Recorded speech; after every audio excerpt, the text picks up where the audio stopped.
Pernah nggak sih kamu merasa hidupmu kurang sempurna setelah melihat postingan orang lain di media sosial? Mereka liburan, punya badan ideal, hidupnya kelihatan bahagia, sementara kamu masih berjuang. Tenang, kamu nggak sendirian kok. Ini adalah efek dari sesuatu yang disebut dengan social comparison.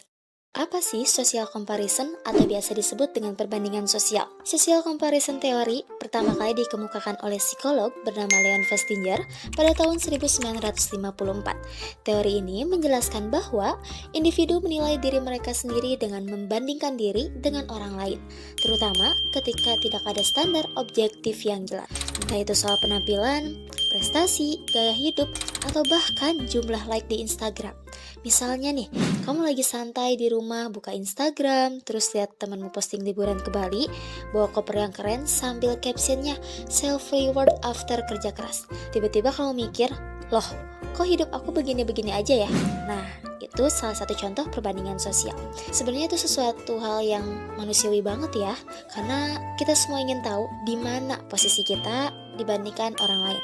Tapi hati-hati ya, kalau nggak dikontrol, perbandingan ini bisa bikin kita minder, ngerasa nggak cukup, atau malah terlalu fokus ngejar validasi bukan kebahagiaan diri sendiri.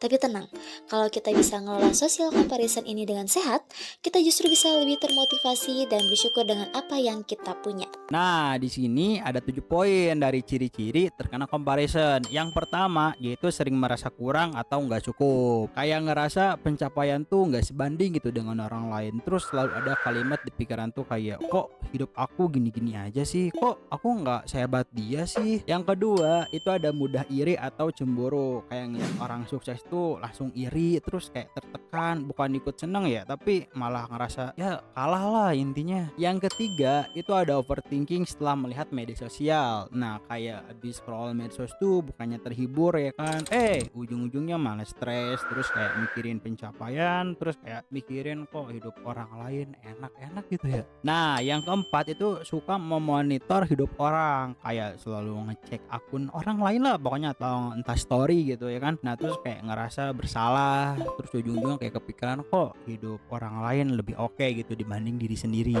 Yang kelima, itu ada menurunnya rasa percaya diri. Jadi kayak nggak percaya diri gitu sama diri sendiri tuh, entah kemampuan atau penampilan, apapun yang kita lakukan tuh kayak ngerasa kurang gitu. Keenam, itu ada meremehkan diri sendiri. Terus kayak sulit gitu buat apresiasi pencapaian pribadi tuh, dan selalu mikir kok dia aja bisa lebih, tapi kok cuman bisa segini doang.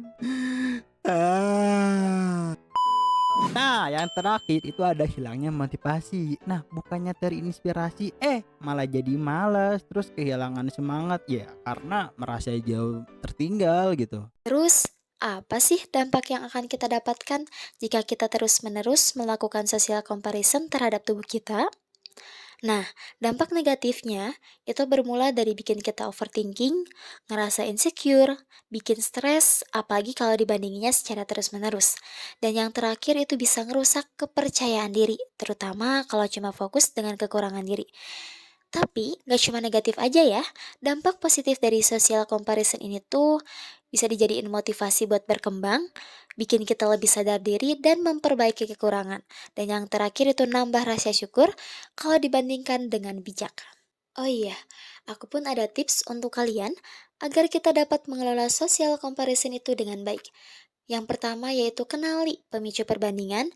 Coba perhatikan situasi atau orang yang membuat kamu sering merasa kurang. Misalnya, setelah melihat postingan teman di media sosial atau mendengar cerita sukses orang lain, dan kamu setelah tahu pemicunya, dapat kamu mulai menghindari atau mengurangi paparan terhadap hal tersebut. Yang kedua, coba deh ubah pola pikir kamu jadi positif. Alih-alih merasa iri, coba ubah pandanganmu dan lihat pencapaian orang lain itu sebagai inspirasi, bukan sebagai ukuran kegagalan dirimu. Misalnya, kalau dia bisa, aku juga pasti bisa. Yang ketiga yaitu fokus pada perjalananmu sendiri. Ingat, setiap orang punya jalannya masing-masing ya. Jangan bandingkan langkahmu dengan orang lain dan fokuslah pada tujuan dan pencapaian pribadimu. Yang keempat, tulis pencapaianmu setiap hari.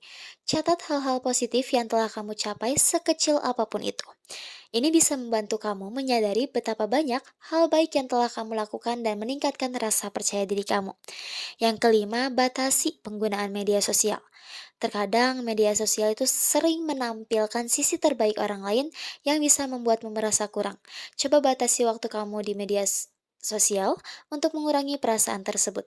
Yang keenam, kelilingi diri dengan orang positif. Bergaulah dengan orang-orang yang mendukung dan memberimu energi positif. Lingkungan yang baik bisa membantu kamu merasa lebih baik tentang dirimu sendiri.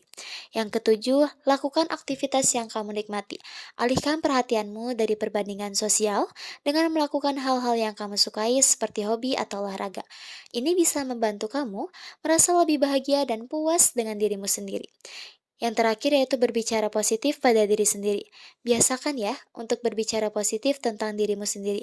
Misalnya, aku sudah berusaha sebaik mungkin, atau mungkin aku cukup seperti ini adanya.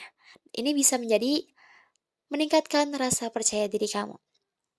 Jadi, jangan bandingkan hidupmu dengan orang lain ya.